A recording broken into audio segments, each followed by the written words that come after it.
Life में कई बार ऐसा होता है कि आपको कोई चीज़ बहुत ज़्यादा पसंद आ जाती है, लेकिन वो थोड़ी सी एक्सपेंसिव होती है पर अच्छी होती है। वो चीज़ कुछ भी हो सकती है, घर, कार या मोबाइल फ़ोन। आप अपने बैंक के पास गए होगे और उन्हें बोला होगा कि मैं इस चीज़ की 20% पेमेंट अभी कर देता हूँ, जिसे डाउन पेमेंट भी कहते हैं, और बाकी के 80% मैं हर महीने थोड़ा थोड़ा करके इंटरेस्ट के साथ देता रहूँगा। लेकिन अगर मैं ये पैसा टाइम पे नहीं दे पाता हूँ तो मेरी आप वो चीज़ मुझसे ले जा सकते हैं। अब सवाल ये उठता है कि बैंक के पास आपकी उस चीज़ के लिए पैसा कहाँ से आता है?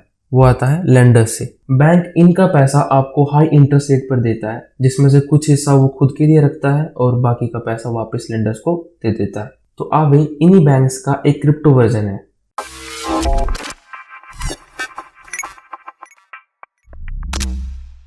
आवे एक डिसेंट्रलाइज एप्लीकेशन है जहां पर लोग क्रिप्टो करेंसी को ब्याज पर दे भी सकते हैं और लोन पे ले भी सकते हैं। बेसिकली आवे पर क्रिप्टो करेंसी को एसेट की तरह यूज करके पीयर टू पीयर लैंडिंग होती है। हालांकि लैंडिंग के रेट सेट करने के लिए और ब्याज पर पैसा लेने और देने वालों को मिलाने के लिए आवे अपना एक एल्गोरिदम यूज करता है। इनके पास अपना खुद का एक आवे टोकन भी है जो इथेरियम ब्लॉकचेन पर बना है, जिसे ये गवर्नेंस टोकन की तरह यूज करते हैं। समझाता हूँ। मतलब कि जिनके पास एक तय की गई अमाउंट से ज़्यादा टोकन है, उन्हें वोट करने की पावर होती है कि आगे एप्लीकेशन में क्या होगा और क्या नहीं होगा। तो ये शुरू कैसे हुआ? सन 2017 में कुछ डेवलपर्स की टीम ने एक ईथलैंड नाम का प्लेटफॉर्म बनाया। ये एक MVP प्लेटफॉर्म था जहां पर उधार देने वाले लोगों को उधार लेने वाले लोगों से मिलाया जाता था, और ये ऑटोमेटिक नहीं था। बोरोवर्स को लैंडर ढूंढने में काफ़ी टाइम लगता था। उस टाइम इन्होंने दो बड़ी प्रॉब्लम्स फेस की। पहली तो थी लिक्विडिटी, मतलब कि सिस्टम में कितना पैसा है लेंडर्स और बोरोवर्स को देने और लेने के लिए। दूसरी थी इन दोनों को आपस में मिलाने में काफ़ी प्रॉब्लम होती थी। तो ईयर 2020 की स्टार्टिंग में इन्होंने ईथलैंड को रोक दिया और आवे शुरू किया। आवे में हर एक चीज़ स्मार्ट कॉन्ट्रैक्ट से होती है।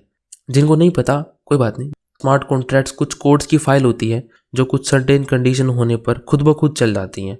अगर आपके लिए स्मार्ट कॉन्ट्रैक्ट एक नई चीज़ है, कोई बात नहीं, कम से कम आप सीखना तो चाहते हो, तो आप ये वाली वीडियो दे सकते हो। इसमें मैंने बहुत सिंपल एग्जांपल्स के साथ समझाया है, सब समझ में आ जाएगा। पहले क्या होता था कि पीयर टू पीयर लैंडिंग होती थी, मतलब कि बोरोवर्स को लेंडर से मैच करना होता था। लेकिन आवे में peer to smart contract method use किया गया, यानी कि अब लेंडर्स अपना पैसा एक स्मार्ट कॉन्ट्रैक्ट में डिपॉजिट करवाते हैं और इंटरेस्ट उन्हें मिलता है, और साथ ही साथ बोरोवर्स अपने कोलैटरल को किसी स्मार्ट कॉन्ट्रैक्ट में जमा करवाने के बाद किसी भी स्मार्ट कॉन्ट्रैक्ट से उधार ले सकते हैं। एक और बात, आवे में लोन के रेट सेट करने के लिए स्मार्ट कॉन्ट्रैक्ट का यूज़ किया जाता है। स्मार्ट कॉन्ट्रैक्ट्स के अंदर होते हैं एल्गोरिदम्स जो मेनली इस बात पर रेट सेट करते हैं कि स्मार्ट कॉन्ट्रैक्ट में लिक्विडिटी कितनी है। और भी काफ़ी चीज़ें देखी जाती हैं पर मेनली यही होता है। ये वीडियो थोड़ा सा कंफ्यूजिंग है पर ट्रस्ट मी, वीडियो के लास्ट तक आप सब समझ जाओगे। वैसे आवे एक फिनिश वर्ड है जिसका मतलब है घोस्ट। इन्होंने ये नाम इसलिए चूज़ किया क्योंकि इस प्लेटफॉर्म पर लैंडिंग, बोरोविंग सब कुछ एनोमिनस है। किसी को नहीं पता कि कौन सा यूज़र रियल लाइफ में कौन है, किसके पास कितना पैसा है, किसने कितना ब्याज पर दिया है या लिया है। कोई बैंक की रेगुलेशंस नहीं है। किसी को नहीं पता कि आप इस प्लेटफॉर्म पर क्या कर रहे हो। यहाँ तक कि स्मार्ट कॉन्ट्रैक्ट की दूसरी साइड पर कौन है ये भी नहीं पता किसी को। तो अभी तक हमने जाना कि आवे बना कैसे और क्यों बना। अब थोड़ा और जान लेते हैं कि ये करते क्या है। अगर आप app.aave.com/markets पर जाओगे तो आप लैंडिंग और बोरोविंग के रेट देख पाओगे। फॉर एग्जाम्पल, यहाँ पर ईथर के मुकाबले USDT में ज़्यादा इंटरेस्ट रेट है। वो इसलिए है क्योंकि टेदर एक स्टेबल कॉइन है जो ज़्यादा ऊपर नीचे नहीं होता, लेकिन on the other hand Ethereum एक ऐसा कॉइन है जो कि काफ़ी ज़्यादा वोलेटाइल है। तो अब आगे बढ़ते हैं। लैंडिंग के साथ आती है बोरोविंग। तो ये कुछ ऐसे काम करता है कि आप अपने क्रिप्टो एसेट्स को आवे में डालते हो और बदले में आपको इंटरेस्ट मिलता है। टेक्निकल डिटेल्स में नहीं जाएंगे, वो एक नॉर्मल इंसान के लिए इतनी ज़रूरी भी नहीं है, बट फिर भी अगर आप जानना चाहते हो तो आप ये वीडियो देख सकते हो। तो मान लेते हैं कि आपने अपनी क्रिप्टो डिपॉजिट कर दिया और इंटरेस्ट के मज़े ले रहे हो, लेकिन इंटरेस्टिंग बात यह है कि आप इस डिपॉजिट के बदले में लोन भी ले सकते हो। अब जानते हैं कि ओवर कोलैटराइज्ड लोन क्या होते हैं। मोस्ट ऑफ द टाइम जब भी कोई बैंक से लोन लेता है तो उस इंसान को अपनी कोई चीज़ बैंक के पास गिरवी रखनी पड़ती है। वो चीज़ कुछ भी हो सकती है, जैसे कि घर। तो बैंक उस घर की टोटल वैल्यू में से सिर्फ 80% वैल्यू का ही पैसा उधार देती है। मतलब कि अगर बैंक के हिसाब से आपके घर की कीमत 100 रुपये है तो आपको 80 रुपये तक का उधार मिल सकता है। और अगर आप टाइम पर पैसा नहीं दे पाए तो बैंक आपके घर को ले लेगा और आपको दिया हुआ पैसा रिकवर करने के लिए आपके घर को बेच देगा। इन शॉर्ट, वो घर एक कोलैटरल था। लेकिन क्रिप्टो लोन्स ऐसे काम नहीं करते। अगर आपको 100 रुपये ब्याज पर लेने हैं ना तो आपको पहले 120 रुपये देने होंगे।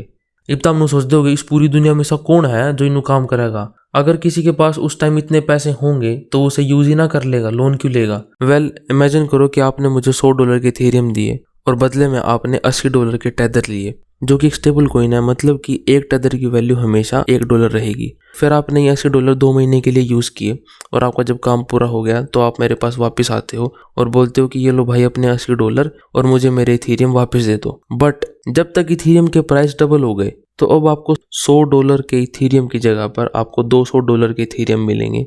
बेसिकली आपने जिस काम के लिए डॉलर लिए थे आपका वो काम भी हो गया और आपको इथेरियम भी नहीं बेचने पड़े। अब मेरे को पता है कि आपके दिमाग में क्या आ रहा होगा, ना ना ना ना, ज्यादा तेजी नहीं दिखानी, क्योंकि आवे में एक ऑटोमेटिक सिस्टम है जिसका नाम है लिक्विडेशन थ्रेशोल्ड।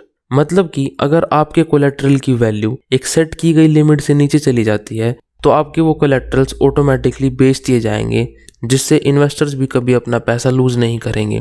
इसे एक एग्जांपल के साथ समझते हैं। आपने कुछ पैसा ब्याज पर लेने के लिए $100 के इथेरियम एक कॉन्ट्रैक्ट में जमा करवाए और मान लेते हैं कि इथेरियम की मैक्सिमम लोन टू वैल्यू $80 है, जिसका मतलब आप $100 में से 80% तक ले सकते हो। तो आपने डिसाइड किया कि आप $80 के USDT लोगे। अब अगर उस डिपॉजिटेड इथेरियम की वैल्यू 82.5% से नीचे जाती है, जो कि लिक्विडेशन परसेंटेज है, तो आवे ऑटोमेटिकली आपके इथेरियम बेच देगा और लेंडर को उनके USDT वापस दे देगा और जो $80 आपके पास थे वो आप रख सकते हो। अब बात करते हैं कि लेवरेज लैंडिंग क्या होती है। आवे को यूज करके आप वेरी लेवरेज पोजीशन क्रिएट कर सकते हो, which is essentially borrowing on steroid. चलो इसको भी एक छोटे से एग्जांपल के साथ समझते हैं। मान लो आपके पास $100 के इथेरियम है, आपने इथेरियम आवे में डिपॉजिट कराए और $80 के USDC विड्रॉ करवाए और फिर आप यूनिस्वैप पे गए और उन $80 USDC से इथेरियम ले लिए। फिर आप वापस से आवे में गए और आपने ये इथेरियम आवे में डिपॉजिट करवा दिए। इस डिपॉजिट पे भी आपने लोन लिया, $80 का 80% बनता है 64%, तो आपने 64 USDC आवे से विड्रॉ किए और आप फिर से यूनिस्वैप पे गए और $64 के इथेरियम फिर ले लिए और आपने फिर वो आवे में डिपॉजिट करवा दिए। अब आपके पास टोटल $244 के इथेरियम है, जबकि रियलिटी में आपके पास सिर्फ $100 के इथेरियम थे। अब अगर मार्केट 10% से ऊपर गई तो आपको प्रॉफिट होगा $24.4 का। लेकिन अगर आपने ये लेवरेज पोजीशन ना क्रिएट की होती तो आपको सिर्फ $10 का प्रॉफिट होता। लेकिन अगर जो मार्केट नीचे गई और लिक्विडेशन थ्रेशोल्ड क्रॉस हुआ, फिर सब खत्म, टाटा बाय बाय। अब जान लेते हैं कि लोन वापस कैसे देते हैं। वो देना भी तो है। टेक्निकली आपने लोन अमाउंट से ज्यादा पैसे डिपॉजिट किए हैं तो बस कभी कभी आप आवे में लॉगिन करो और थोड़ा बहुत लोन रीपे करते रहो। आवे के लोन ट्रेडिशनल लोन जैसे नहीं होते जिसमें आपको सारा पैसा एक सर्टेन डेट से पहले देना होता है। इनके ऑफिशियल वेबसाइट के हिसाब से कोई फिक्स टाइम पीरियड नहीं है लोन वापस करने का। जब तक आपकी पोजीशन सेफ है आप अनलिमिटेड टाइम के लिए लोन अपने पास रख सकते हो, लेकिन ये जैसे जैसे टाइम बढ़ता रहेगा आपको साथ साथ में इंटरेस्ट भी देना पड़ेगा। अब बात करते हैं आवे फ्लैश लोन की, जो कि इनका एक मेन सेलिंग पॉइंट है। इन शॉर्ट फ्लैश लोन एक क्रिप्टो करेंसी लोन होता है जिसमें आप कोलैटरल दिए बिना मिलियंस ऑफ डॉलर लोन पर ले सकते हो। लेकिन एक कैच है, लोन के सारे पैसे आपको उसी सेम ब्लॉक में पे करने होंगे जिसमें वो लिया था। अब आप सोच रहे होगे कि मैं ऐसे लोन का क्या करूंगा जो मुझे उसी टाइम देना होगा। वेल इमेजिन करो कि आपने बाइनेंस से $1 का इथेरियम लिया, फिर आपने ये इथेरियम 1.01 रुपीज में कॉइन बेस पर बेच दिया। जितनी बार भी आप ये करोगे उतनी बार आपको 1 पैसे का फायदा होगा। अब सोचो अगर आप ये लाखों रुपए के साथ कर सको, वो भी बार बार बार बार। बाकी ये सिर्फ एक एग्जाम्पल था आपको आइडिया देने के लिए। ऑल्दो अगर आप इथेरियम नेटवर्क यूज कर रहे हो तो आपको 13 सेकंड में लोन वापस देना होगा। ये सिर्फ आपको एक आइडिया देने के लिए था कि फ्लैश लोन्स होते क्या हैं। अब बात करते हैं आवे टोकन के बारे में। इनका सबसे पहला टोकन था ईथलैंड।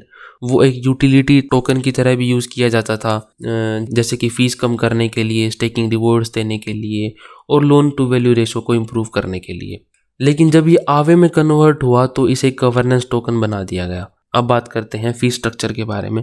आवे में मेनली 2 टाइप की फीस होती हैं। पहली है जो बोरोवर से ली जाती है as a form of loan origination, जो कि लोन अमाउंट की 0.01% होती है। अब इसमें से 20% लिक्विडेशन प्रोवाइडर्स को दी जाती है, जिससे आवे का इकोसिस्टम इंक्रीज होता रहेगा।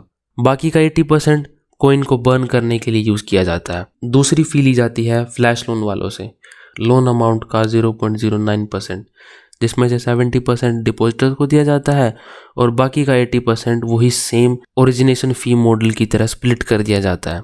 अब एक बार ओवरव्यू देख लेते हैं। आवे टोकन की काफ़ी वैल्यू है, सिर्फ इसलिए नहीं कि ये वोटिंग पावर देता है, बल्कि इसलिए भी क्योंकि सप्लाई लिमिटेशंस है। जैसे जैसे इकोसिस्टम बड़ा हो रहा है, टोकन की सप्लाई कम हो रही है। आवे 20% फी इकोसिस्टम को इंक्रीज करने के लिए यूज़ करता है ताकि ये ज़्यादा फी जनरेट कर सकें। ज़्यादा फी जनरेट होगी तो ज़्यादा कॉइन बर्न होंगे, ज़्यादा कॉइन बर्न होंगे तो सप्लाई डिक्रीज होगी, और 20% फी से इकोसिस्टम बड़ा होगा। Hence more demand less supply means high prices. इसी वजह से आवे लगातार सबसे बेस्ट परफॉर्मिंग एसेट्स में से एक रहा है। एक और इंटरेस्टिंग चीज़ है जो आवे में हुई थी, जो मैं आपको बताना चाहूँगा।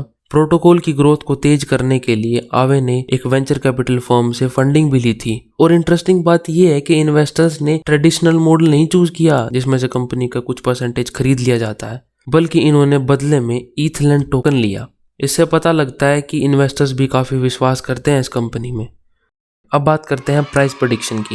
मेरे हिसाब से आवे टोकन 2022 के मिड तक $450 तक पहुंच जाएगा, 2023 तक $550 तक पहुंच जाएगा, और 2025 तक $950 तक पहुंच जाएगा। अब एक बार कुछ बाकी वेबसाइट्स की भी प्रेडिक्शंस देख लेते हैं कि वो क्या कहते हैं। walletinvestor.com के हिसाब से मिड 22 तक प्राइस $450 तक आराम से चला जाएगा। cryptonews.com के हिसाब से $950 और longforest.com के हिसाब से $290। अब जब मैं बाकी वेबसाइट्स की प्रेडिक्शन चेक कर रहा था तो कुछ डाटा मैच नहीं करा, एक इतना कम बता रही है तो दूसरा इतना ज़्यादा बता रही है। तो फिर मेरे दिमाग में एक एक्सपेरिमेंट करने का आइडिया आया कि क्यों ना हम गूगल में से टॉप 10 रिजल्ट वेबसाइट्स की प्रेडिक्शंस को ले लें और उनका एवरेज निकाल दें। तो वो ये रहा आपकी कंप्यूटर स्क्रीन पर। इसका लिंक भी डिस्क्रिप्शन में है, चाहो तो आप इसे डाउनलोड कर सकते हो। अब इस टाइप की वीडियो बनाने में बहुत मेहनत लगती है। अगर आपको ये वीडियो अच्छी लगी हो तो लाइक कर सकते हो, बाकी कमेंट तो यार रहने ही देना, क्या ही करोगे, बट एल्गोरिथम के लिए कर सकते हो अगर आप चाहो तो। और अगर आप इसी टाइप की और भी क्रिप्टो करेंसी के बारे में जानना चाहते हो तो आप सब्सक्राइब भी कर सकते हो।